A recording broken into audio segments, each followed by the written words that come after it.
बात करेंगे महाराष्ट्र की। जी हां, महाराष्ट्र काफी उलझा हुआ पूरा प्रदेश, लेकिन वहां पर तमाम पार्टियों के अंदर भी विभाजन हो गया। उसके बाद क्या कुछ वहां काडर की शिफ्टिंग हुई, वोट बैंक की शिफ्टिंग हुई, हमारा ओपिनियन पोल क्या कुछ कह रहा है, आइए आपको दिखाते हैं। आइए 48 सीटों की बात कर लेते हैं महाराष्ट्र की, और ओपिनियन पोल हमारा जो बता रहा है वो ये कि बीजेपी 29 सीटें 48 में से जीत सकती है। शिवसेना शिंदे गुट की अगर आप बात करेंगे तो 7 सीटें शिवसेना शिंदे गुट जीत सकता है। एनसीपी अजीत पवार गुट के खाते में 2 सीटें, एनसीपी शरद पवार गुट के खाते में 2 सीटें, शिवसेना उद्धव गुट 6 सीटें जीत सकता है। जबकि कांग्रेस की यहां देखिए बुरी स्थिति है, 1 सीट कांग्रेस जीत सकती है, अन्य के खाते में भी 1 सीट जा सकती है। यानी कुल मिलाकर यहां भी बीजेपी को फायदा होता हुआ नजर आ रहा है। बीजेपी की जो टैली है उसमें इजाफा होता हुआ नजर आ रहा है। और इसके साथ ही साथ अगर आप शिवसेना उद्धव गुट की बात करेंगे तो कम से कम जो गठबंधन है इंडिया का महाराष्ट्र में, वहां शिवसेना उद्धव गुट ऐसा नजर आ रहा है जिसे सबसे ज्यादा एज मिल रही है अगर आप विपक्षियों की बात करेंगे तो। बिल्कुल, और यहाँ पर इसी से शुरुआत करते हैं कि भावेश, अगर यहाँ पर शिवसेना उद्धव को अगर 6 सीटें मिल रही हैं तो यकीनन अगर देखा जाए तो जो पार्टी में टूट हुई, जो शिंदे अलग हुए, अपने काडर को, अपनी पार्टी को अपने पास लाने में कामयाब हो रहे हैं उद्धव काफी हद तक। ये तो शुरू से ही कहा जा रहा था कि उद्धव ठाकरे की पार्टी जरूर टूटी है, लेकिन उद्धव ठाकरे के साथ उनके पार्टी कार्यकर्ता अभी भी है। देखिए, शिवसेना जिस तरह काम करते हैं, उद्धव ठाकरे जिस शिवसेना का जिस तरह का रहा है, एक जैसे आरएसएस का रहा है कि वो गांव-गांव में अपने लिए कैडर बनाती है, उसी तरह उनका एक शाखा चलती है और वो उसको शिंदे तोड़ नहीं पाए थे, जिसकी वजह से ही आप देखेंगे कि बाद में जो बीजेपी भी इसका विस्तार किया, एनडीए का विस्तार किया गया और फिर अजीत पवार को लेके आया गया था। तो पहले से इन लोगों को अंदेशा था कि शिवसेना की लीडरशिप जरूर टूटी है, लेकिन वहाँ पे जो कैडर था शिवसेना का गाँव में जो मजबूत था, वहाँ से उनको तोड़ नहीं पाए थे। इसीलिए आप देखेंगे कि खासकर उन सीटों पे जहाँ पे बीजेपी के साथ मुकाबला नहीं है, खासकर शिवसेना और शिवसेना यूबीटी का मुकाबला, उन सीटों पे खासकर जो शिवसेना उद्धव ठाकरे ग्रुप है वो भारी पड़ता हुआ दिख रहा है। खासकर अगर हम शरद पवार के बारे में जिक्र कर लें तो उन्हें नुकसान होता हुआ नजर आ रहा है, फायदा होता हुआ नजर आ रहा है। भी अपनी सीट नहीं बचा पाई, अपनी सीट बारामती वाली, उस पर क्या हो रहा है?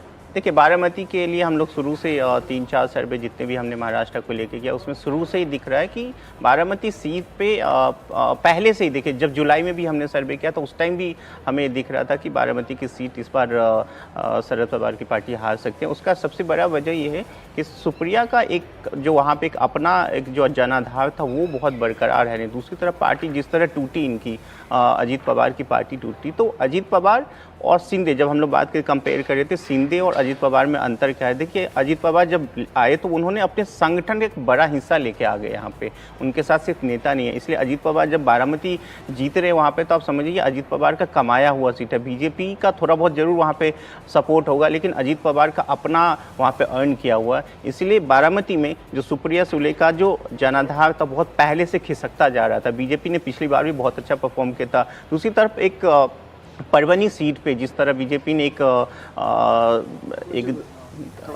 बिल्कुल उनको जो सपोर्ट किया, उस पार्टी का थोड़ा बहुत महादेव धनकर, उस पार्टी का यहाँ पे आधार है। इसी के वजह से उनको वहाँ पे एक सीट दिया गया, और ताकि 3-4 सीटों जो इस एरिया में उस पर उनका थोड़ा थोड़ा जनाधार इनको फायदा हो। तो इस वजह से आप देखेंगे। दूसरी तरफ देखें जो एमडीए का सीट बंटवारा है उसमें भी आपको दिख जाएगा कि जब कांग्रेस जिसका कि पिछले लोकसभा में भी सिर्फ 1 सीट जीत पाई थी, उनको भी 17 सीटें ले पाई, लेकिन शरद पवार की पार्टी ने खुद ही अपने आप में इतनी बड़ी त्रासदी होगी उनकी पार्टी के लिए कि 10 सीटों पे चुनाव लड़ी। कांग्रेस भी उनसे ज़्यादा सीटों पे चुनाव लड़ी है वहाँ पे। तो देखिए, जिस तरीके से सियासी उठापटक रही, फिलहाल उसका फायदा तो बीजेपी को होता हुआ नजर आ रहा है, एनडीए गठबंधन को होता हुआ नजर आ रहा है। 39 सीटें कुल जीत सकती है। और इसी के साथ आप एक बार टैली देख लीजिए, बहुमत का आंकड़ा एनडीए ने क्रॉस कर दिया है। 416 सीटें हमने आपके सामने रख दी हैं, और जैसे ही महाराष्ट्र का ओपिनियन पोल आपके सामने रखा तो 272 का जो जादुई आंकड़ा है वो फिलहाल एनडीए ने छू लिया है। और अभी देखिए बाकी और स्टेट्स खुलना बाकी हैं, बड़े स्टेट्स बिहार और उत्तर प्रदेश। जी, महाराष्ट्र की बात करेंगे, एक बार जरा सीटें दिखा देते हैं, फिर और सीटें दिखाकर फिर बात करते हैं महाराष्ट्र की। एक एक करके सीट आपके सामने रखते हैं कि कौन सी सीट किसके खाते में जा रही है। देखिए, नंदुबार सीट की बात करेंगे तो बीजेपी यहां से जीत रही है। धुले से बीजेपी, जलगांव से बीजेपी, रावेर से बीजेपी, डिंडोरी बीजेपी, नासिक शिवसेना उद्धव गुट के खाते में जा रही है। बुल्डाना की बात करेंगे तो शिवसेना शिंदे गुट यहां से जीत रहा है। अकोला से बीजेपी, अमरावती से बीजेपी, वर्धा से बीजेपी, रामटेक से शिवसेना शिंदे गुट। इसके अलावा नागपुर से बात करेंगे आप तो नितिन गडकरी यहां से चुनाव जीत रहे हैं, यानी बीजेपी चुनाव जीत रही है। भंडारा गोंदिया की बात करेंगे तो बीजेपी, गढ़चिरौली चिमूर से बीजेपी, चंद्रपुर से बीजेपी, यवतमाल वाशिम से शिवसेना शिंदे, हिंगोली से शिवसेना शिंदे, नांदेड़ से बीजेपी, परभरी से आरएसपीएस, जालना से बीजेपी, औरंगाबाद शिवसेना उद्धव गुट, उस्मानाबाद शिवसेना उद्धव गुट, लातूर से बीजेपी, बीड से पंकजा मुंडे चुनाव जीत रही हैं भारतीय जनता पार्टी से। मुंबई उत्तर सीट की अगर आप बात करेंगे तो पीयूष गोयल यहां से चुनाव जीत रहे हैं। मुंबई उत्तर पश्चिम सीट की बात करेंगे तो बीजेपी, मुंबई उत्तर पूर्व से भी बीजेपी, मुंबई उत्तर मध्य से भी बीजेपी और मुंबई दक्षिण मध्य से शिवसेना शिंदे गुट चुनाव जीतता हुआ नजर आ रहा है। एक सीट मुंबई रीजन की उद्धव खाते में जा रही है, उद्धव ठाकरे के खाते में, और वो है मुंबई दक्षिण की सीट।